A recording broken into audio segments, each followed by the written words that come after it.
Hello, আসসালামু আলাইকুম। কেমন আছেন সবাই? আশা করি আপনারা সবাই ভালো আছেন। আমিও ভালো আছি।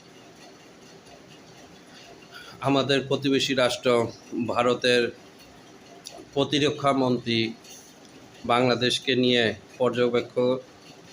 পর্যবেক্ষণ করা এবং আ যথাযথ প্রস্তুতি নেওয়ার জন্য সেনাবাহিনীকে আদেশ কিংবা নির্দেশ করেছে।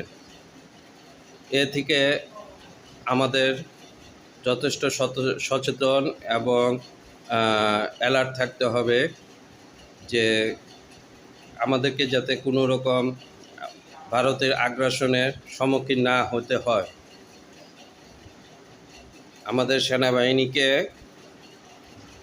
লং রেঞ্জ মিসাইল এবং এয়ার ডিফেন্স সিস্টেম উন্নত করা কিংবা সংযোজন করা সময়ের দাবি। ধন্যবাদ সবাইকে।